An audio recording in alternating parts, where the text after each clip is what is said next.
Tidak heran karena Ramadan banyak peristiwa dan juga sejarah. Di antara peristiwa dan sejarah itu, pertama, diangkatnya Nabi Allah Isa ibnu Maryam. Itu terjadi di bulan Ramadan, dan itu berdasarkan riwayat Hakim dalam Mustadraknya. Kemudian juga peristiwa yang tak kalah menariknya adalah di bulan Ramadan adalah nuzulul wahyi, karena permulaan turunnya wahyu itu terjadi di bulan Ramadan. Kata Jibril, baca. Rasul mengatakan, aku tak bisa baca, karena di pikiran Rasul kalimat perintah baca itu dikiranya membaca tulisan. Loh, Rasul tidak bisa membaca. Rasul itu Nabi Ummi, tidak bisa menulis dan tidak bisa membaca. Sebab kalau Nabi bisa menulis, bisa membaca, nanti Al-Quran disangkanya saduran dari Injil dan Taurat. Makanya Rasul tidak bisa baca, tidak bisa tulis.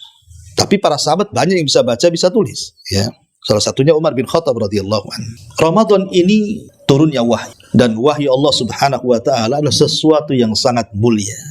Kalaulah bukan karena wahyu Allah, kita akan tersesat.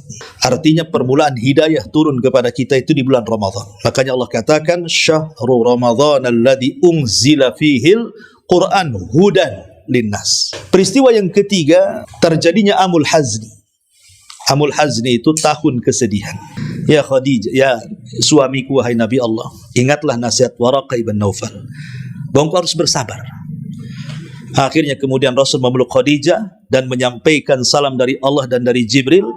Tiba-tiba malaikat maut datang dan Khadijah meninggal di pelukan Nabi sallallahu alaihi wasallam. Subhanallah. Khadijah meninggal di pelukan Nabi, tapi Nabi meninggal di pelukan Aisyah ummul mukminin radhiyallahu anha. Lah, kematian Khadijah itu terjadi di bulan Ramadan. Idza jaa nasrullahi wal fath. Apabila datang pertolongan Allah dan pembebasan kota Mekah. Dua-duanya terjadi di bulan Ramadan. Nasrullah di sini artinya perang Badar. Apabila datang kemenangan di perang Badar, maksudnya begitu. Dan perang Badar terjadi di tahun kedua Hijriah, tepat di bulan Ramadan. Para sahabat sedang berpuasa, mereka berperang. Tapi Allah menangkan. Ya, karena bulan itu bulan berkah. Kemudian yang 11, i'tikaf. I'tikaf bisa sejam, bisa 2 jam. Tapi kalau i'tikaf sesuai sunnah Nabi, maka 10 akhir Ramadan 10 hari. Kenapa demikian? Dan kalau sudah i'tikaf, ya kenapa kita gunanya i'tikaf itu? Supaya lebih sempurna mendapatkan Lailatul Qadar. Sebab kalau kita ini 10 akhir Ramadan di luar masjid, itu banyak godaannya. Susah mendapatkan Lailatul Qadar itu. Tapi kalau kita i'tikaf di masjid, maka sedikit maksiat, nambah iman, naik juga ibadahnya. Sehingga malam itu dia sungguh-sungguh bisa mencari Lailatul Qadar. Karena ini kan 10 akhir Ramadan, ya. Kemudian juga yang nomor 12, tahari Lailatul Qadri wa qiyamuh. Berusaha mencari Lailatul Qadar. Jadi makanya anggaplah semua ganjil, selesai. Ya. Maka itu mendapatkan Lailatul Qadar itu kan ada yang mendapatkan mungkin sejam aja, ya lumayan. Ada yang dapat 2 jam saja, ada yang 3 jam saja, ada yang 1 malam dia dapat, alhamdulillah. Kan tergantung kekuatan orang bangun di malam hari kan itu ya. Tapi sebaiknya memang para ulama mempersiapkan dengan cara apa? Tidur kailulah di siang hari. Mau buka tak ada air, mau makan tak ada kurma kan itu ya. Nggak mungkin jilat-jilat setir kan gitu kan. Ya. Tetapi bukan berarti nantilah bukanya kalau sampai di rumah, tidak boleh. Tetap harus berbuka juga. Bagaimana caranya? Cukup dengan niat.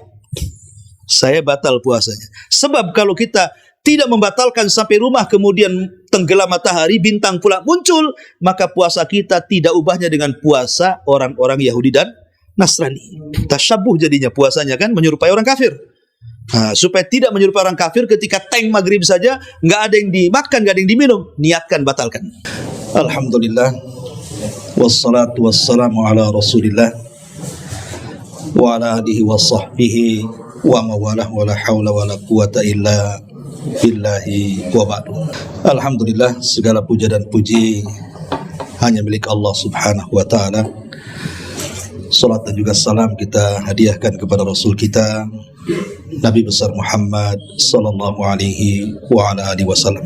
Pembahasan di malam hari ini, karena beberapa pekan ke depan kita akan masuk di bulan suci Ramadan, maka malam ini kita akan menjelaskan seputar Ramadan, baik peristiwa-peristiwa sejarah ataupun amalan-amalan yang penting kita siapkan dari sekarang untuk menyambut Ramadan. Hadirin yang dimuliakan Allah Subhanahu wa taala. Allah Subhanahu wa taala berfirman dalam Al-Qur'an, "Wa yakhluqu ma yasha' wa yakhtar." Dan Allah Subhanahu wa taala menciptakan dari makhluk-makhluknya, dan ada makhluk-makhluk yang Allah ciptakan itu Allah pilih sebagian satu dari sebagian yang lainnya. Artinya ketika Allah Subhanahu wa taala menciptakan para malaikat, maka di antara malaikat tentu ada yang lebih mulia di antara mereka. Tentu Jibril lah malaikatnya. Kalau cerita para nabi dan rasul, tentu di antara mereka juga ada yang lebih mulia satu dengan yang lainnya, dan itu Nabi kita Muhammad sallallahu alaihi wasallam. Kalau kita cerita tentang tempat, maka tidak ada tempat yang lebih mulia dibandingkan Mekah Al-Mukarram, dan begitu seterusnya. Termasuk kalau kita cerita bulan, tentu tidak ada yang lebih mulia melebihi Ramadan. Itulah yang disebut dengan Sayyid Ash-Shuhur, pemimpinnya bulan-bulan. Tidak heran karena Ramadan banyak peristiwa dan juga sejarah. Di antara peristiwa dan sejarah itu, pertama, diangkatnya Nabi Allah Isa ibnu Maryam. Itu terjadi di bulan Ramadan, dan itu berdasarkan riwayat Hakim dalam Mustadraknya. Jadi ketika tentara Yahudi Romawi mereka mengepung rumah kediaman Isa bin Maryam, ketika itu kan Isa sedang bersama Hawariyun, para murid-muridnya, maksudnya murid-murid pilihannya. Maka Isa mengatakan kepada murid-muridnya, siapa yang ingin kuserupakan wajahnya dengan wajahku, risikonya dia akan ditangkap, disalib dan dibunuh, tapi kujamin dia akan menjadi temanku di sorga. Akhirnya satu di antara murid Isa siap mengorbankan. Maka ketika itu Isa tertidur, kemudian Allah angkat Isa ke langit, tentara datang dan menangkap orang diserupakan.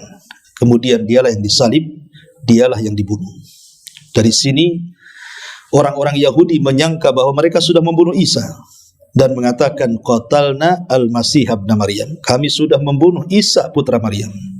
Maka Allah bantah, wa ma qataluhu wa ma sallabuhu, mereka tidak membunuhnya dan mereka tidak menyalibnya.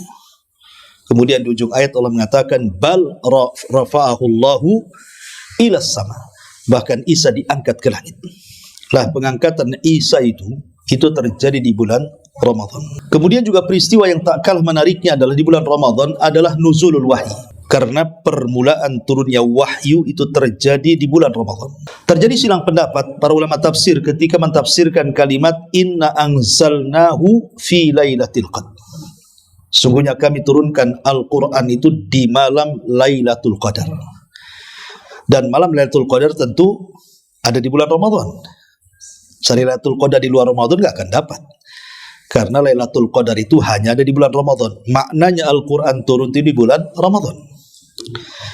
Tetapi apa maknanya Al-Quran turun di bulan Ramadan itu? Sebagian ulama tafsir mengatakan maknanya ketika turun dari Lauhil Mahfud, diturunkan dari Lauhil Mahfud ke Baitul Uzza. Baitul Uzza itu tempatnya di langit pertama. Jadi 30 juz itu diturunkan dari Lauhil Mahfud, kemudian diletakkan di Baitul Uzza. Lah, ketika turunnya Al-Quran dari Lauhil Mahfud ke Baitul Uzza itu di malam Lailatul Qadar, artinya di bulan Ramadan. Ini satu penafsiran. Penafsiran yang kedua, maksudnya bidayahnya, permulaan turunnya. Bukan 30 juz turun di bulan Ramadan, maksudnya permulaannya. Karena permulaan Al-Quran turun itu ketika Nabi SAW berada di Gua Hira. Jadi Rasul 1 bulan di Gua Hira itu di bulan Ramadan. Tepatnya di malam-malam ganjil di 10 akhir Ramadan, maka Jibril datang kepada Nabi SAW, dan itu pertama kali Jibril menemui Rasul, kemudian mengatakan, Iqra ya Muhammad, baca wahai Muhammad. Tapi Rasul mengatakan, ma'ana biqari, aku tidak bisa baca. Kata Jibril, baca. Rasul mengatakan, aku tak bisa baca. Karena di pikiran Rasul, kalimat perintah baca itu dikiranya membaca tulisan. Loh, Rasul tidak bisa membaca. Rasul itu Nabi Ummi, tidak bisa menulis dan tidak bisa membaca. Sebab kalau Nabi bisa menulis, bisa membaca, nanti Al-Quran disangkanya saduran dari Injil dan Taurat. Makanya Rasul tidak bisa baca, tidak bisa tulis. Tapi para sahabat banyak yang bisa baca, bisa tulis. Ya, salah satunya Umar bin Khattab radhiyallahu anhu. Akhirnya Jibril mengatakan, Iqra bismi rabbikal ladzi khalaq, khalaqal insana min 'alaq, Iqra wa rabbukal akram alladzi 'allama bil qalam, 'allamal insana ma lam ya'lam. 5 ayat pertama surah Al-Alaq inilah permulaan turun Al-Quran, dan itu di bulan Ramadan, tepatnya di Gua Hira.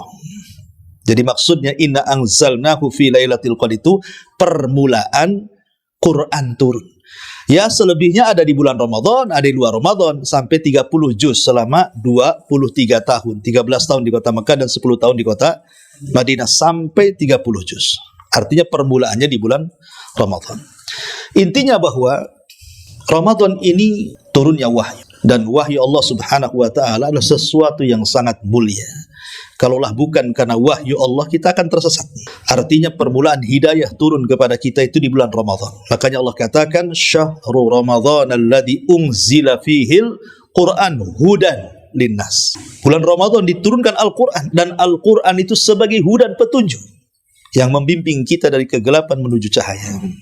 Ini peristiwa yang kedua. Peristiwa yang ketiga, terjadinya Amul Hazni.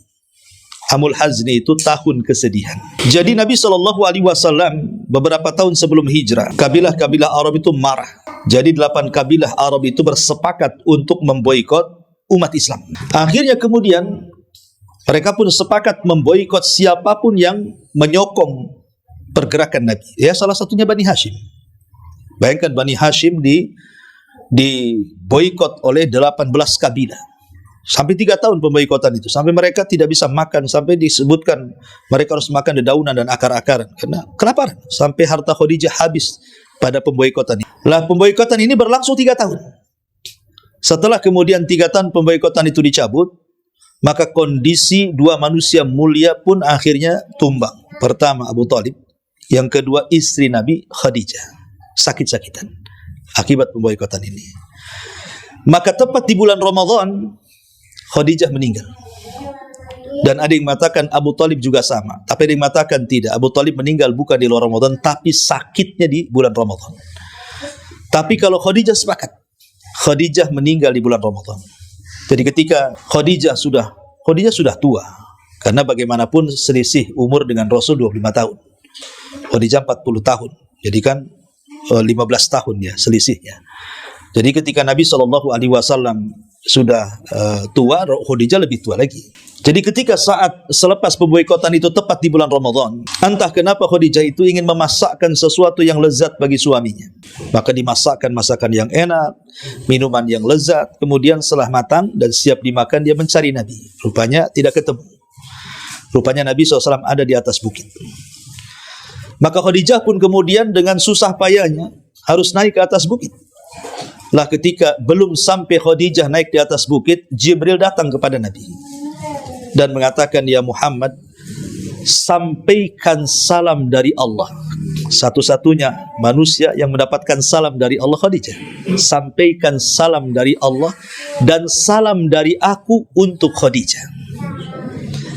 Habarkan kepada Khadijah bahwa dia akan mendapatkan satu rumah, akan dibangunkan satu rumah, la sahaba fiha wala nasab, di mana rumahnya tidak akan ada keletihan dan tidak ada kebisingan. Ya, karena Khadijah tidak pernah membuat bising Nabi, tidak pernah membuat susah Nabi. Tak tahu istri antum. Ya, ini kan Khadijah. Ya, jadi Khadijah memang membuat Rasul tenang. Makanya rumah di surganya pun penuh dengan ketenangan dan tidak ada kebisingan. Akhirnya kemudian ketika sudah dekat Khadijah, Jibril menyingkir. Kemudian Khadijah pun datang kepada Nabi. Dilihatnya Nabi itu lunglai karena stres, ya, banyak masalah di kepala Nabi. Maka Khadijah kemudian menghibur Nabi dan mengingatkan soal nasihat Waraqah ibn Naufal. Ya Khadijah, ya suamiku wahai Nabi Allah, ingatlah nasihat Waraqah ibn Naufal, bahwa engkau harus bersabar. Akhirnya kemudian Rasul memeluk Khadijah dan menyampaikan salam dari Allah dan dari Jibril. Tiba-tiba malaikat maut datang dan Khadijah meninggal di pelukan Nabi SAW. Subhanallah. Khadijah meninggal di pelukan Nabi, tapi Nabi meninggal di pelukan Aisyah Ummul Mukminin radhiyallahu anha. Lah, kematian Khadijah itu terjadi di bulan Ramadan. Terjadi di bulan Ramadan. Ini peristiwa sebelum hijrah. Ya. Adapun peristiwa setelah hijrah banyak. Ya, saya akan menyebutkan perkara yang besar saja berdasarkan nas Al-Quran. Allah Subhanahu wa taala mengatakan, "Idza jaa nasrullahi wal fath." Apabila datang pertolongan Allah dan pembebasan kota Mekah. Dua-duanya terjadi di bulan Ramadan. Nasrullah di sini artinya perang Badar. apabila datang kemenangan di perang Badar, maksudnya begitu. Dan perang Badar terjadi di tahun kedua Hijriah, tepat di bulan Ramadan. Para sahabat sedang berpuasa, mereka berperang, tapi Allah menangkan. Ya, karena bulan itu bulan berkah. Kemudian terulang lagi ketika Fatuh Mekah. Ketika Fatuh Mekah itu terjadi di bulan Ramadan juga, dan Allah juga menangkan. Ketika pembebasan Baitul Maqdis juga di zaman Amirul Mukminin Salahuddin Al-Ayyubi, itu juga terjadi di bulan Ramadan. Ya, makanya lihat sekarang Palestina dengan Israel ini biasanya kalau ada kerusuhan tahun-tahun sebelumnya biasanya terjadi di bulan Ramadan kan itu. Ramadan sekarang lebih sengit lagi itu perangnya. Ya, karena bangkitnya umat Islam itu biasanya di bulan Ramadan gitu ya.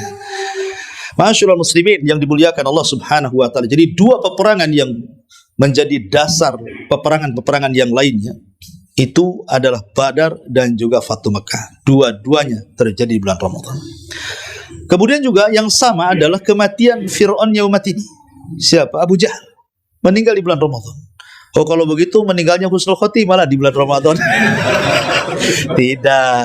Karena dia meninggal di perang Badar. Dia kan meninggal di perang Badar. Badarnya di bulan Ramadan. Dia meninggal di perang Badar ketika perang. Jadi itu azab bagi si Fir'aun yaumat ini, Abu Jahal laknatullah. Itu terjadi di bulan Ramadan.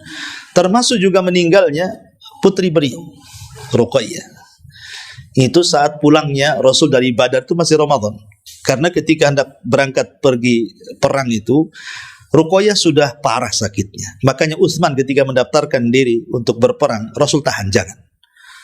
Kata Nabi SAW, sebaiknya kau rawat istrimu dan kupastikan kau akan mendapatkan bagian harta ghanimah perang walaupun kau tidak ikut perang. Maka Utsman pun akhirnya terpaksa tidak ikut perang karena merawat istrinya Ruqayyah. Dan ini juga tanggung jawab seorang suami. Di antara 5 kewajiban suami itu 1 ngasih makan, ngasih minum, ngasih pakaian, ngasih tempat, dan obat-obatan. Kesehatan maksudnya. Itu 5 pokok suami kepada istri. Ini wajib, kalau tidak berdosa antum. Kalau sakit nggak usah ke. Biar dibiarin. Iya. Nggak usah nunggu mati, nambah saja. Ngapain nunggu mati? Nambahlah. Apa pula nunggu mati? Repotnya gini, kadang-kadang itu matematika salah. 1 tambah 1 1, atau 1 tambah 1 dua-duanya hilang.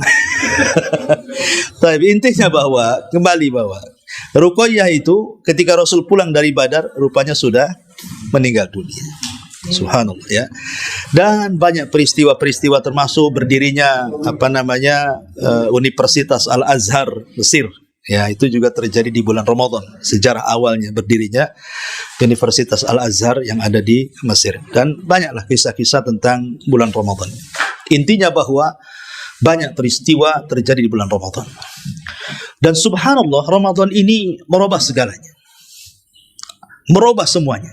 Jadi dengan datangnya Ramadan itu terubahkan seluruh alam semesta. Bayangkan, Ramadan ini merubah kondisi neraka, merubah kondisi sorga, merubah alam jin dan syaitan. Kata Nabi SAW, "Idza ja'akum Ramadan, futihat abwabul jannah, wa ghulliqat abwabun niran, wa sufidati asyayatin." Apabila datang Ramadan kepada kalian, maka pintu-pintu neraka yang sehari-hari terbuka tiba-tiba ditutup. Bayangkan, alam neraka dirubah dengan Ramadan. Semua pintu neraka ditutup. Padahal setiap hari terbuka sampai hari ini. Tapi dengan datang Ramadan semua ditutup. Kemudian pintu-pintu surga yang tadinya tertutup terbalik pula, semua terbuka. Merubah alam surga. Kemudian merubah alam jin dan syaitan, di mana maradatus syayatin, setan-setan yang paling jahat yang kalau menggoda itu sampai tingkat kekufuran dan kesyirikan itu semua diikat di bulan Ramadan. Jadi maksudnya setan-setan diikat tidak semua diikat. Maksudnya maradatus syayatin. Sebutkan dalam riwayat maradatus syayatin. Kan bertingkat-tingkat setan itu, ada iblis paling tinggi, di bawah kalau dibuat struktur yayasan tuh iblis gitu. Nanti di bawahnya itu ada ifrit gitu ya. Kemudian di bawahnya lagi ada marodah. Di bawahnya lagi ada ghul, ada jin, ada setan. Jadi dia tingkat-tingkatan. Lah yang paling jahat dari anak buah iblis itu disebut marada. Itu kalau goda betul sampai tingkat kekufuran. Ya, lah setan-setan yang paling jahat-jahat ini yang diikat. Yang kecil-kecil ya masih berkeliaran. Ya, makanya ini juga satu pertanyaan, kok ada orang yang masih nggak puasa di bulan Ramadan. Katanya setan udah diikat. Nah, gitu ya. Yang diikat itu setannya, dianya tadi ikat. Jadi maksudnya setan-setan kecil masih berkeliaran. Dan walaupun tidak ada setan, bukan berarti kemudian orang yang tidak puasa di bulan Ramadan itu diganggu setan. Anggaplah tidak ada setan. Karena yang membuat jahat itu bukan setan aja. Hawa nafsu juga bisa membuat jahat orang. Ya, karena hawa nafsu itu tercipta syahwat, kalau setan tercipta syubhat. Penyakit manusia cuma dua saja. Pertama syubhat. Syubhat merusak agama. Kalau syahwat merusak akhlak. Zina, mencuri, korupsi, minum khamr, itu kan akhlak semua. Ya, tapi setan ini dibuatnya tidak sholat, tidak zakat, tidak puasa, pindah agama. Itu kan belum. Kalau setan ini tujuannya supaya pindah agama aja, ya supaya rusak agamanya. Tapi kalau hawa nafsu ini supaya akhlaknya rusak, ya mengikuti syahwat perutnya, syahwat kemaluannya, syahwat kepalanya, dan begitu seterusnya. Jadi tiga alam ini terubahkan. Dalam riwayat bahkan pintu-pintu langit terbuka. Jadi langit-langit juga terubahkan di bulan Ramadan. Jadi kalau pintu-pintu langit itu ya dibuka ketika Senin Kamis atau ketika ruh naik itu ya dibuka pintunya. Tapi Ramadan ini dibuka tuh mulai dari awal Ramadan sampai akhir Ramadan. Jadi betul-betul memang dirubah alam semesta ini. Semua alam semesta dirubah dengan kondisi Ramadan. Apalagi dengan datangnya Lailatul Qadar itu merubah semuanya. Artinya begini, ikhwatu fiddin. Kalau seandainya sorga bisa terubahkan dengan Ramadan, neraka bisa terubahkan dengan Ramadan, alam jin dan setan juga berubah, langit-langit juga berubah. Kalau kita ingin berubah itu sebenarnya waktunya Ramadan. Itu paling mudah. Kalau kita ingin merubah diri yang lebih baik lagi, itu pasti waktunya di bulan Ramadan tuh. Itu paling cepat. Kenapa? Karena pendorong perubahan. Kok perubahan jadinya? Ya. Jadi pendorong yang perubahan alam semesta begitu cepat di bulan Ramadan, maka kalau kita ingin berubah, yakin pasti bisa. Orang ngerokok aja nggak ngerokok di bulan Ramadan, gitu ya kan?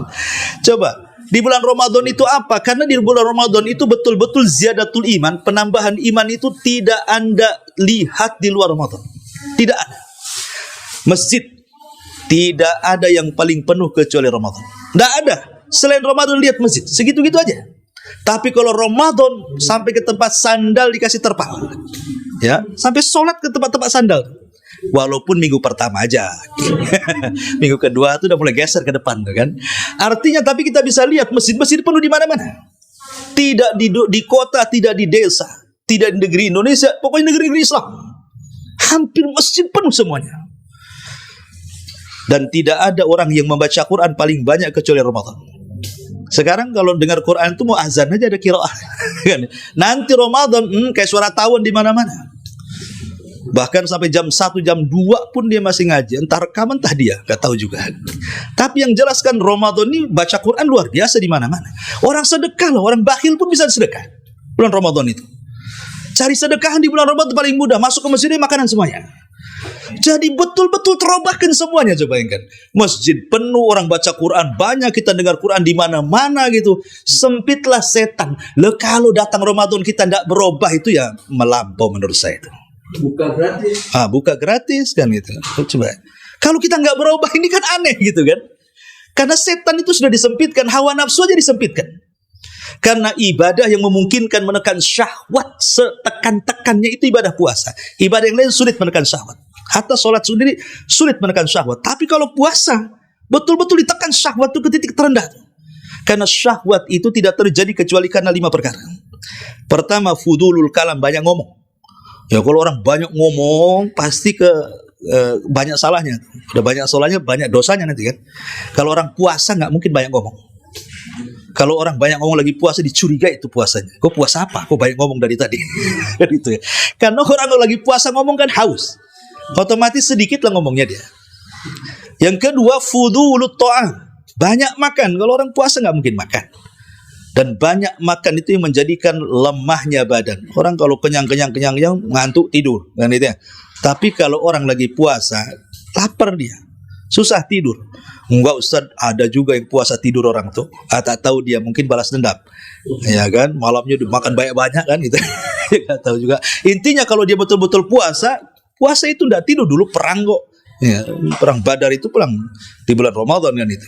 Kemudian yang ketiga, fudulul kalam, kemudian fudulul ta'am, kemudian mukhalathatun nas. Banyaknya bergaul. Syahwat itu diakibatkan banyak bergaul. Banyak ya ngadiri sana, ngadiri pertemuan sini, ketemu di warung ini, ketemu di warung itu. Tapi kalau sudah Ramadan, apalagi siang-siang bolong panas-panas, diajak jalan-jalan, mikir juga orang tuh. Bagus di rumah saja, ngadem kan gitu. Apain juga kan. Akhirnya apa? Pandangan kita sedikit banyak akan ghaddul basar. Nggak melihat hal-hal yang aneh-aneh di luar kan. Ya. Ini yang ketiga. Yang keempat, yang menjadikan munculnya syahwat adalah farj, kemaluan. Ya, kemaluan kan gitu. Dan biasanya orang yang berpuasa syahwatnya berkurang. Ya, karena orang kalau jima di bulan Ramadan, batal lah Ramadannya kan gitu ya. Artinya dia akan menahan syahwatnya. Ya, pasti akan ditahan syahwatnya gitu. Ya.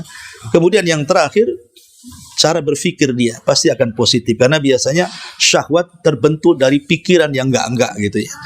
Dia membayangkan hal-hal yang maksiat gitu. Itu akan teredam di bulan Ramadan. Itu dari segi syahwat itu ditekan.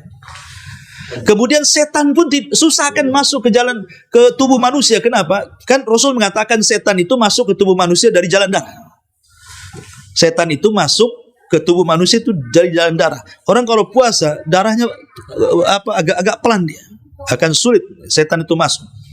Ya, makanya salah satu pengobatan bekam itu ruqyah itu dengan cara bekam. Dan kenapa kemudian setiap pertengahan bulan Ayyamul Bid itu kita disunahkan puasa? Karena untuk meredam gangguan setan. Karena Ayyamul Bid itu terjadi ketika bulan purnama.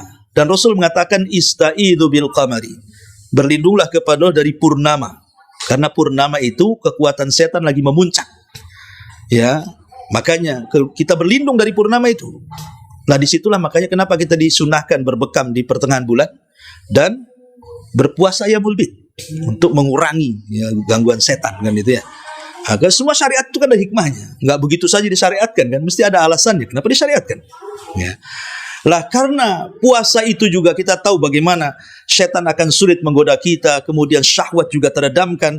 Makanya pertanyaannya, kalau seandainya masuk Ramadan, kemudian Ramadan kok tidak berubah, ini melampau. Dari sini Rasul pernah mengaminkan sampai 3 kali ketika naik ke atas mimbar. Naik kakinya ke mimbar yang pertama Rasul mengatakan amin. Naik ke mimbar kedua Rasul mengatakan amin. Naik ke yang ketiga Rasul mengatakan amin. Kemudian Rasul berkhutbah Jumat. Selepas khutbah, sahabat kemudian datang dan mengatakan, alama amanta ya Rasulullah. Rasul tadi kau membaca amin 3 kali, kami enggak dengar doa Anda. Maka Rasul mengatakan, oh enggak, waktu saya naik ke atas mimbar itu Jibril tadi datang. Dia mendoakan 3 doa, minta diaminkan, kuka aminkan. Lah salah satunya doa Jibril adalah ragima anfu rajulin adraka Ramadan falam yughfar min dunubi. Celaka dan binasa orang yang masuk Ramadan 1 dosa pun tidak diampuni. Celaka orang kayak gini. Bulan Ramadan bulan ampunan, kok masuk Ramadan keluar Ramadan kok nggak diampuni, kan aneh gitu. Makanya orang-orang yang beriman, mudah-mudahan kita termasuk orang yang beriman, jadi masuk Ramadan itu pasti akan senang. Kata Syekh Utsaimin rahimahullahu taala, senangnya kenapa? Karena 2 perkara. Pertama, karena Ramadan akan menambah keimanan kita. Orang yang beriman itu kalau angan-angannya Ramadan itu pasti ceritanya pengen cepet taraweh, pengen ngaji, pengen meningkatkan iman. Makanya seorang mukmin itu pengen ketemu Ramadan. Yang kedua, bukan hanya iman dan ibadah, yang kedua, seorang mukmin itu kalau masuk Ramadan pengen memperbanyak pahala. Jadi pengen memperbanyak ibadah dan keimanan, dan juga ingin mendapatkan pahala sebanyak-banyaknya. Itulah makanya orang yang beriman masuk Ramadan itu senang. Tapi ada orang yang tak senang masuk Ramadan. Kepikiran, aduh lapar lagi aku katanya. Nah, kan? Gak bisa lagi nih kuliner-kuliner. Tutup semua warung. Enggak tutup sebenarnya. Depannya ditutup, ya belakangnya dibuka. Makanya kalau nengok ke bawah itu bukan kaki kursi, kaki orang semua. Gitu ya. Artinya bahwa di sini lihat bagaimana Ramadan bisa merubah segalanya. Maka jadikanlah momen bulan Ramadan itu untuk merubah. Kalau ingin, makanya banyak orang yang taubat di bulan Ramadan, banyak orang yang masuk Islam di bulan Ramadan, banyak orang yang tidak pernah ngaji jadi ngaji di bulan Ramadan. Pokoknya Ramadan ini bulan yang mulia, yang luar biasa. Baik, secara singkat saja saya akan sebutkan amalan-amalan apa saja ya yang harus kita lakukan di bulan Ramadan. Yang pertama tentu ibadah puasa adalah di urutan pertama. Karena kalau sudah disebut Ramadan pasti identik dengan puasa. Maka disebut bulan puasa. Dan ingat, di dalam Al-Quranul Karim Allah mengatakan, Ya ayyuhalladzina amanu kutiba alaikumusiyam kama kutiba alal ladzina min qablikum la'allakum tattaqun. Lihat. Di sini Allah mengatakan, wahai orang-orang yang beriman, diwajibkan atas kamu berpuasa sebagaimana puasa ini diwajibkan kepada umat sebelum kalian agar kalian bertakwa. Kenapa Allah Subhanahu wa taala tidak katakan ya ayyuhalladzina amanu wujiba, diwajibkan? Pakai kalimat wajib saja atau furido, difardukan. Kenapa pakai bahasa kutiba? Kan kalimat fardu ada bahasa Arabnya, kalimat wajib juga ada bahasa Arabnya. Kenapa menggunakan kutiba? Ulama tafsir mengatakan sebuah ibadah yang ketika secara makna diwajibkan menggunakan lafaz kutiba, dipastikan ibadah itu berat. Seperti contohnya kutiba alaikumul qital, diwajibkan perang, wa huwa kurhul lakum, dan perang itu menjadi sebuah kebencian bagi kita karena berat orang berperang itu. Tidak semua orang berani berperang. Jangankan cerita dengar meriam, dengar petasan aja kita takut, atau mungkin gas 5 kilo LPG meledak aja kita ketakutan. Karena kita nggak siap berperang ini. Perang itu perlu mental.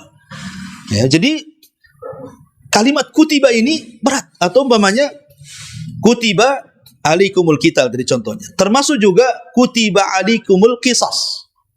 Diwajibkan qisas berat. Walaupun membunuh dia, kalau disuruh dibunuh balik kan tak mau dia, kan begitu. Dia membunuhnya gampang, tapi ketika dikisas tak mau pula dia. Termasuk juga puasa. Kenapa puasa itu begitu berat? Ya, pertama, karena puasa itu ibadah yang lama. Ibadahnya lama. Kalau sholat kan tergantung mood dan surat yang kita baca. Kalau kita baca Al-Baqarah lama, kalau Al-Fil ya sebentar aja, kan gitu ya. Tergantung suratnya, kita bisa setting dari 20 menit ke 2 detik pun bisa sholat itu. Itu kan tergantung settingan kalau sholat kan. Kalau puasa macam mana nyetingnya? Oh seduhur saja Ustadz, mana bisa? Seasar, makin nggak bisa kan gitu. Ya tetap dari terbit fajar sampai terbenam matahari, mau tidak mau sejalan itu. Berat. Ya. Kemudian beratnya puasa itu bukan hanya waktunya lama, menjaga waktu ketika mulai terbit fajar sampai terbenam matahari itu berat lagi, menjaga pandangan, menjaga lisan, menjaga ini, menjaga itu kan gitu. Jadi beratnya. Makanya karena puasa ibadah yang berat, setiap yang sukses dalam puasa maka mereka mendapatkan pahala tanpa batas. Setiap ibadah itu jelas nominal pahalanya, kecuali puasa tidak ada nominalnya. Kenapa demikian? Karena Allah yang berfirman dalam hadis qudsi, as-saumu li wa ana azzibi. Puasa itu untukku, milikku, aku yang akan membalasnya, tanpa menyebutkan nominalnya. Dan kalau baca Quran 1 huruf 10 kebaikan. Sedekah 1 sedekah dilipat gandakan 700 kali lipat kebaikan, kan itu. Jadi semua ibadah itu dikembalikan kepada kita pahalanya, kecuali puasa. Dikembalikan kepada Allah. Kenapa dikembalikan kepada Allah? Karena ibadah satu-satunya yang ikhlas dan jauh dari riya itu hanya puasa. Gimana caranya orang puasa mau riya? Kecuali dia ngomong, "Afwan lagi puasa saya." Coba dia nggak ngomong. Pemanya sama ini besok hari Kamis atau hari Senin. Antum puasa, jangan ada yang ngomong. Saya nggak tahu mana satu yang puasa kan? Pemain disodorin air, padahal dia sedang puasa, dia udah minum, pemainnya. Maksudnya udah minum tadi sahur kan itu dia. Dia bisa saja ngomong begitu kan? Susah. Tapi kenapa? Karena puasa gak ada wujudnya. Lain dengan sholat kan ada wujudnya, takbiratul ihramnya nampak, ruku sujudnya nampak, sedekah bawa hartanya nampak, gitu ya. Tapi kalau puasa ini tak jelas wujudnya. Oh enggak Ustaz, itu saya tahu orang itu puasa. Kenapa? Pucat tuh mukanya katanya. Orang pucat muka bukan puasa. Dia demam 2 hari tak tidur. Kan gitu ya. Atau dia suka ngeludah, itu tuh puasa itu. Ngeludah terus dari tadi itu. Lagi sariawan itu. Jadi nggak bisa. Makanya satu-satunya ibadah yang susah ria dan penuh dengan keikhlasan itulah ibadah puasa, ya. Adapun sejarahnya ya, banyak. Kemudian yang kedua, al-qiyam, ibadah identik dengan Ramadan biasanya salat tarawih, qiyamul lail, ya. Dan sebaiknya qiyamul lail itu umpamanya kan terkadang kita ini ada yang beda madhab. Ada yang 11 rakaat, ada yang 23 rakaat. Ya. Kalau Allah takdirkan kita yang meyakini 11 rakaat kemudian salat di belakang imam yang 23 rakaat, jangan 11 rakaat kemudian pergi. Ikut saja yang 23 rakaat. Ya, kenapa demikian? Karena ada keutamaannya. Atau kita yang 23 rakaat nih, kok salat di belakang imam di sebelah, ikut 11 rakaat. Kenapa? Karena Nabi SAW mengatakan dalam sebuah hadis, kata Nabi mengatakan man qama ma'a imamihi. Di sini dikeluarkan Imam Ahmad Tirmidzi, man qama ma'a imamihi hatta yansarif kutiba lahu qiyamul lail. Siapa yang solat bersama imam dan dia solat sampai imam berpaling, artinya nunggu berpaling dulu imam baru kita berpaling, nunggu bubar imam baru kita bubar. Jangan membubarkan diri imam belum bubar, gitu maksudnya, ya. Kata hadis ini, siapa yang solat di belakang imam sampai imam berpaling, kita ikut berpaling. Kata Nabi SAW, kutiba, maka akan dicatat pahala bagi dia qiyamul laili, ya, kutiba lahu qiyamul lail, maka dicatat pahala seolah-olah Anda solat malam 1 malam suntuk tuh. Coba bayangkan, kalau kita solat pada isya sampai subuh, siapa yang kuat? Tapi cukup solat tarawih sampai selesai imam, maka kita dianggap solat malam 1 malam suntuk tuh. Luar biasa. Artinya kalau antum bubar, ini kan 23 rakaat 11, antum gak dapat apa-apa lah, karena tidak bubar bersama imam. Makanya kalau pengen yang 11 cari imam yang 11 juga kan, gitu ya. Udah tahu 23 rakaat ke situ pula. Sebenarnya tidak ada masalah. Ya, mau yang 11 mau yang 23 itu semua juga ada pendalilannya. Yang masalah itu yang tidak taraweh sebenarnya. Intinya seperti itu, ya kan. Wallahu alam. Kemudian yang ketiga, qiraatul Quran. Nah, ini memang ibadah di bulan Ramadan. Banyak sekali para ulama itu kalau datang Ramadan dia menghentikan daras pelajaran dan mereka berpaling kepada Quran. Imam Malik sendiri, Imam Malik itu hafal Quran sebelum balik. Sebelum balik sudah hafal Quran Imam Malik. Tapi kalau datang bulan Ramadan dia ambil mushaf. Dia baca dari mushafnya. Padahal dia hafal Quran. Artinya disunnahkan, dianjurkan tetap kita pegang mushaf dan baca Quran. Kalau bisa dihatamkan. Jangan handphone. Boleh dari handphone. Cuman lobetnya masalah nanti. Ya, itu aja. Nah, makanya dibedakan mushaf Quran, mushaf ini. Nah, ini mushaf, ya. Ini mushaf juga. Ini mushaf elektronik namanya. Ini mushaf kertas. Ini hukumnya beda. Wanita haid tidak boleh baca Quran dari sini, karena ini mushaf. Tapi wanita haid boleh baca Quran dari sini. Boleh. Karena ini bukan mushaf. Ini sewaktu-waktu bisa diganti programnya. Bisa dihilangkan, bisa dimunculkan, bisa digeser, bisa dihapus, bisa dimunculkan. Makanya para ulama kontemporer ketika berfatwa hukum wanita haid membaca mushaf, kalau mushafnya yang dimaksud ini kertas, haram, tidak boleh. Karena ada hadisnya. Tapi kalau handphone boleh, wanita haid boleh dari elektronik. Karena ini bukan mushaf, ini handphone.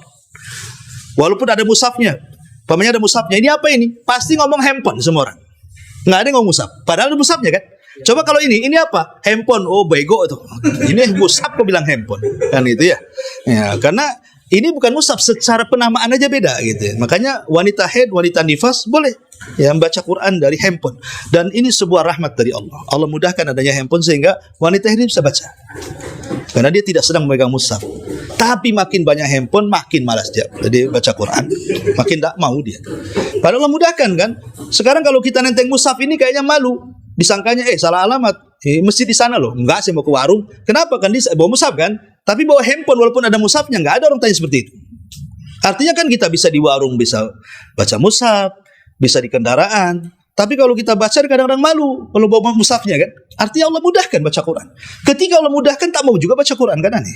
Ya, artinya bahwa oke lah di luar Ramadan mungkin kurang baca Quran, tapi kalau masuk Ramadan maka fokuskan. Kenapa? Tadi sejarahnya sudah saya jelaskan. Karena bulan Ramadan itu bulan turun wahyu. Artinya wahyu itu yang kita baca. Nah itu ya.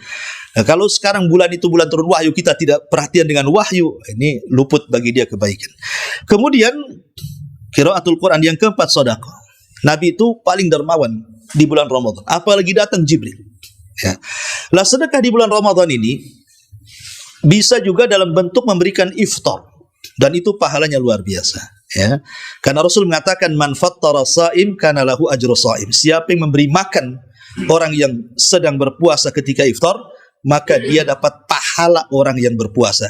Jadi kalau kita umpamanya ke masjid nih ngasih 10 kotak makanan dan 10 minuman gitu kan.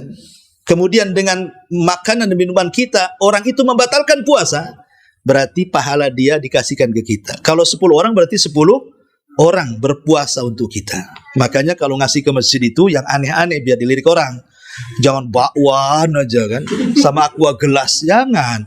Kalau bisa itu yang menarik-narik, yang warnanya hijau, cincau atau apa kan. Jadi ini dulu nih, ya gitu. Jadi kalau aqua gelas, malas aqua gelas. Kan? Kasih yang enak. Jadi makanan kita lu disantap kan. Iya. Jadi gimana caranya menarik orang itu ngambil makanan kita? Ya kalau yang biasa-biasa itu nanti habis sisa aja katanya. Kan gitu, Pak. Jadi harus yang enak-enak. Jadi senang juga yang puasa juga pasti akan nyari-nyari ke masjid itu lagi. Enak di masjid itu katanya. Kenapa? Pelangi itu semua warnanya katanya. Bisa dimakan gitu kan. Baik. Ini juga dalam bentuk sedekah ataupun sedekah beri makan iftar atau sedekah secara umum.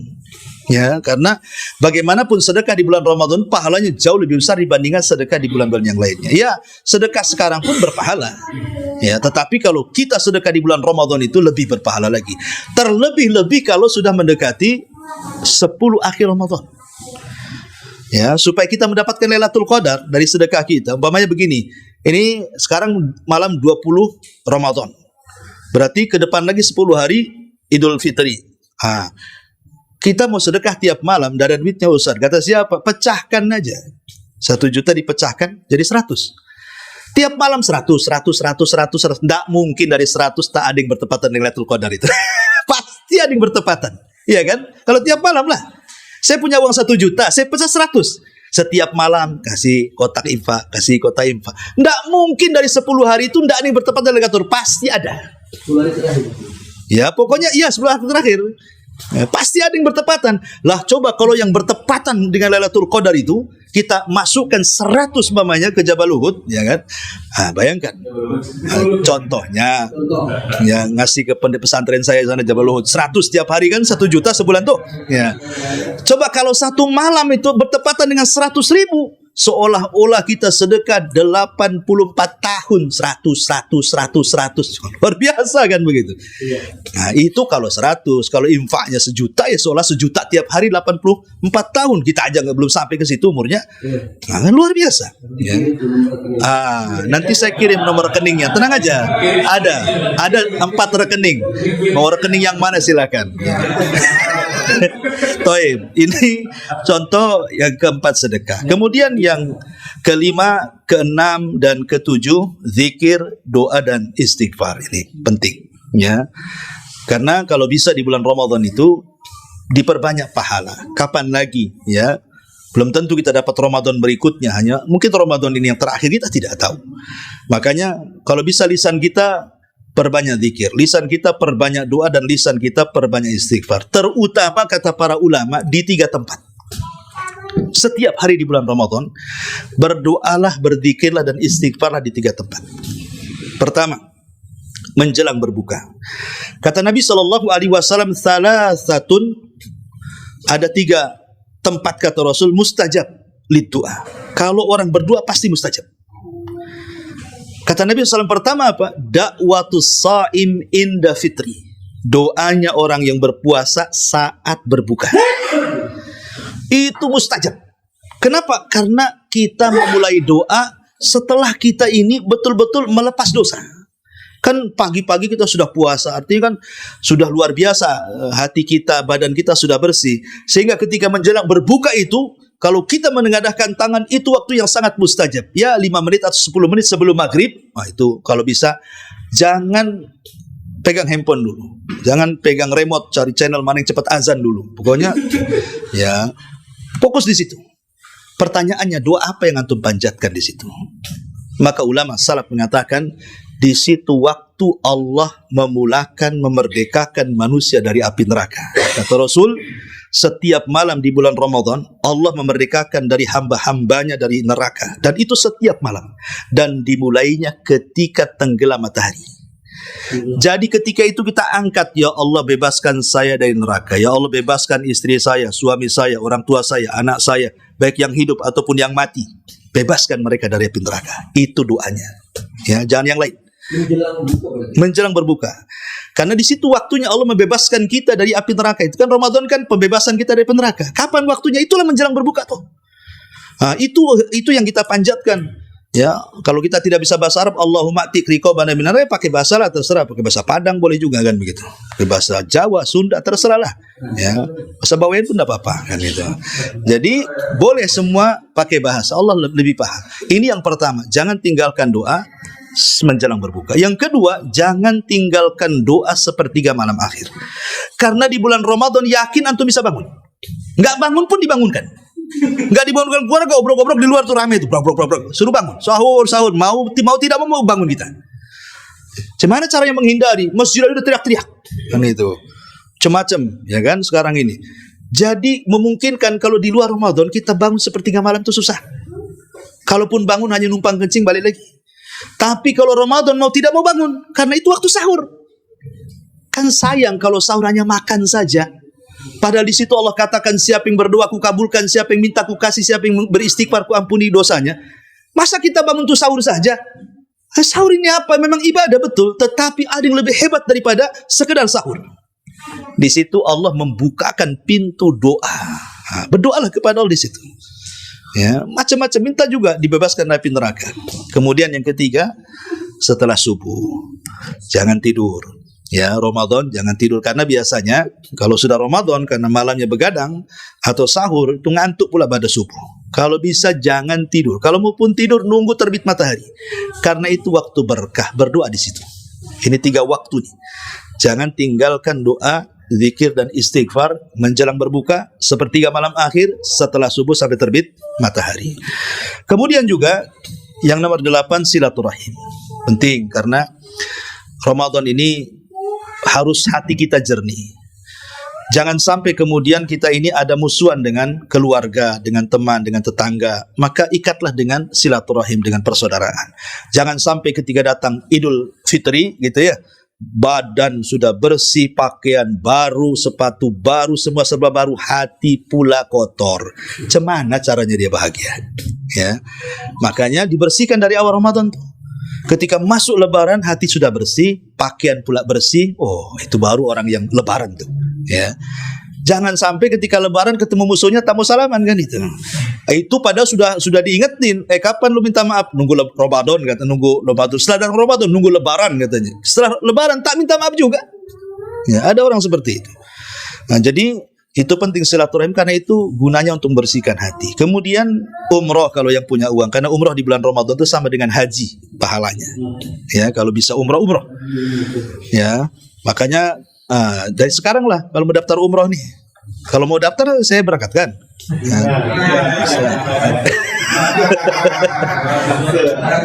Baik.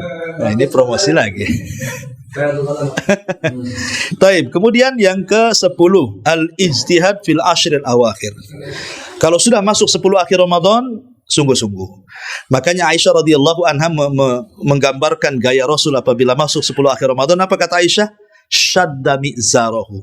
Dia kencangkan sarungnya. Kalau kita longgarkan pula sarungnya. Rasul mengencangkan artinya tidak menggauli istrinya. Nah, dikencangkan itu artinya tidak menggauli istrinya. 10 akhir Ramadan ditinggal karena dia itikaf di masjid. Kalau kita itikafnya di kamar, ya nggak kencang-kencang lah sarungnya kan gitu. Gitu. Artinya bahwa yang ke-10 ini kalau sudah akhir Ramadan 10 akhir maka ijtihad betul-betul. Kemudian yang 11 i'tikaf. I'tikaf bisa sejam, bisa 2 jam, tapi kalau i'tikaf sesuai sunnah Nabi maka 10 akhir Ramadan 10 hari. Kenapa demikian? Dan kalau sudah i'tikaf ya, kenapa kita gunakan i'tikaf itu? Supaya lebih sempurna mendapatkan Lailatul Qadar. Sebab kalau kita ini 10 akhir Ramadan di luar masjid, itu banyak godaannya, susah mendapatkan Lailatul Qadar itu. Tapi kalau kita i'tikaf di masjid, maka sedikit maksiat, nambah iman, naik juga ibadahnya. Sehingga malam itu dia sungguh-sungguh bisa mencari Lailatul Qadar. Karena ini kan 10 akhir Ramadan, ya. Kemudian juga yang nomor 12, tahari Lailatul Qadri wa qiyamuh. Berusaha mencari Lailatul Qadar. Mencari itu maksudnya bukan tanggal ganjilnya, tidak. Karena kalau cari tanggal ganjil lain pula pemerintah kita dengan organisasi tertentu tuh. Ya kan? Yang ini bilang tanggal ganjil, oh enggak, masih tanggal genap, kan susah jadinya.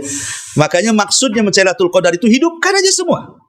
Ya, hidupkan semua 10 akhir Ramadan itu. Insya Allah, mau yang ganjilnya mau yang genapnya, hidupkan saja. Pasti dapat kita. Ya, gimana? Ganjil semua. Ganjilnya NU beda. Betul. Beda. Jadi ganjil semua. Ganjil semua memang gitu. Sebenarnya kalau diurut dari atas ganjil, diurut dari bawah kalau diurut dari bawah kan 21 sampai ke atas sampai 29. Nanti kalau dari tanggal 3 Ramadan 30 diurut dari 30-nya, nanti jatuhnya ganjil 28. Kan gitu ya. Bisa tengok bulan ini kadang-kadang 29, kadang-kadang 30 masalahnya. Mungkin menurut kita nampak bulan Saudi 29. Oh di Indonesia tak nampak bulan 30. Jadi makanya anggaplah semua ganjil, selesai. Ya. Maka itu mendapatkan Lailatul Qadar itu kan ada yang mendapatkan mungkin sejam aja ya lumayan. Ada yang dapat 2 jam saja, ada yang 3 jam saja, ada yang 1 malam dia dapat, alhamdulillah. Kan tergantung kekuatan orang bangun di malam hari kan gitu ya. Tapi sebaiknya memang para ulama mempersiapkan dengan cara apa? Tidur kailulah di siang hari. Tidur di siang hari untuk begadang di malam hari. Di luar Lailatul Qadar saja kita bisa begadang, main catur dengan kopi, dengan rokoknya, dengan apanya kan. Lailatul Qadar masa nggak bisa? Berarti hawa nafsu dia yang masalah kan itu. Kemudian juga yang nomor 13, al-julus fil masjid hatta tatlu asyam. Sebaiknya kalau Ramadan itu lebih banyak duduk di masjid. Ya, umpamanya ini istirahat, sholat duhur, kan nggak makan siang. Ya udah habis sholat duhur duduk, baca Quran, dzikir, nanti kerja lagi, nanti asar gitu lagi. Jadi sebaiknya perbanyak duduk di masjid, terutama di waktu pagi sampai menjelang terbit matahari. Dari waktu fajar sampai terbit matahari kita berzikir, kemudian sholat syuruk itu pahalanya sama dengan haji dan umroh malah kayaknya. Kemudian juga di antara ibadah-ibadah sunnah ya memberi makan orang berpuasa. Kemudian juga ingin penting, kan ini mempengaruhi pahala ibadah puasa, tarkul ghibah, meninggalkan ghibah, dusta dan dosa-dosa lisan. Ya, karena banyak orang yang berpuasa tidak dapat pahala kata Rasul. Rubba shaimin laisa lahul jaza illal ju' wal atas kata Rasul. Berapa banyak orang yang berpuasa itu hanya lapar-laparan aja tuh. Enggak dapat apa-apa. Kenapa? Tadi puasanya itu hanya puasa badan, tidak sampai puasa hati dan puasa lisan. Coba kalau tiga-tiganya kita berpuasa, badan puasa, hati puasa, lisan puasa, sempurnalah puasa kita. Dan yang pertama dipuasakan apa? Hati dulu, kemudian badan, kemudian lisan. Ya, baru sempurna tuh ibadah puasanya. Termasuk juga ya perbanyak sholat sunnah, itu sudah jelas ya. Perbanyak sholat sunnah. Kemudian jangan tinggalkan sahur. Walaupun Anda kuat puasa tanpa sahur, sebaiknya jangan ditinggalkan. Kan gara-gara orang malamnya makan kebanyakan, akhirnya kemudian waktu sahur malas makan, akhirnya tidak mau sahur. Banyak orang seperti itu kan. Maka sebaiknya walaupun sudah kenyang tetap sahur, walaupun hanya seteguk air ataupun segenggam kurma. Genggam banyak lah ya. Pokoknya 1-2 biji kurma jadilah kan itu. Intinya jangan tinggalkan sahur. Kenapa? Karena sahur itu keberkahan puasa. Tasahharu fa inna fi sahurikum barakah kata Rasul. Sahurlah kalian karena dimakan sahur itu ada keberkahan di situ. Jadi supaya ibadah kita puasa kita ini berkah. Dan kalau bisa sahurnya itu sesuai dengan sunnah Nabi. Kata kalau tidak salah hadis Anas ketika bertanya kepada Zaid, Zaid, kau kan pernah sahur sama Nabi. Jarak sahurnya Nabi dengan adzan subuh itu berapa menit? Maka Zaid ibn Thabit mengatakan, qadra khamsina ayat. Seperti engkau membaca 50 ayat Quran. 50 ayat itu kalau ditongkrongi ya sekitar 20-30 menit lah. Nah, jadi 30 menit atau 20 menit sebelum adzan, itulah kita makan. Ya, jadi mendekati adzan sahurnya Nabi. Kenapa? Supaya ketika selesai sahur betul-betul bertepatan dengan adzan subuh dan itu tetap puasa. Dan supaya ketika siang itu kita masih kuat karena masih banyak isinya. Tapi kalau sahur jam 2 udah lapar, udah malas jadinya. Ya kan? Kenapa? Karena puasa nambah jam. Yang harusnya puasa itu startnya terbit fajar, jam 3 dia udah puasa, itu nambah jam namanya. Itu kalau sahurnya jam 2, jadi ditambah waktu jam puasanya. Itu yang buat kita lapar jadinya. Makanya kalau ngikut puasanya Nabi, senang puasa itu. Ya, cuman kalau ngikut puasanya dukun-dukun, puasa muti ya nggak jelas itu ya. Nah, ini juga diantara termasuk takjilul fitr. Menyegerakan berbuka juga jangan dianggap remeh. Karena ada orang umpamanya Anda ini sedang naik kendaraan di jalan, datang waktu maghrib, mau buka tak ada air, mau makan tak ada kurma, kan itu ya. Nggak mungkin jilat-jilat setir kan itu kan. Ya. Tetapi bukan berarti nantilah bukanya kalau sampai di rumah, nggak boleh. Tetap harus berbuka juga. Bagaimana caranya? Cukup dengan niat. Saya batal puasanya. Sebab kalau kita tidak membatalkan sampai rumah kemudian tenggelam matahari, bintang pula muncul, maka puasa kita tidak ubahnya dengan puasa orang-orang Yahudi dan Nasrani. Tasyabuh jadinya puasanya kan, menyerupai orang kafir. Nah, supaya tidak menyerupai orang kafir, ketika teng maghrib saja nggak ada yang dimakan, nggak ada yang diminum, niatkan batalkan. Nggak perlu jilat-jilat jari, nggak perlu. Cukup niatkan saja bahwa saya membatalkan puasa, itu sudah cukup. Innamal a'malu binniyat. Amal itu ditentukan niatnya. Makanya Rasul mengatakan manusia itu, umat Islam ini tetap akan di atas kejayaan selama mereka menyegerakan berbuka. Pertanyaan, masa berbuka bisa menjadikan umat Islam jaya dan bisa mengalahkan orang kafir? Apa hubungan makan dengan kejayaan di sini?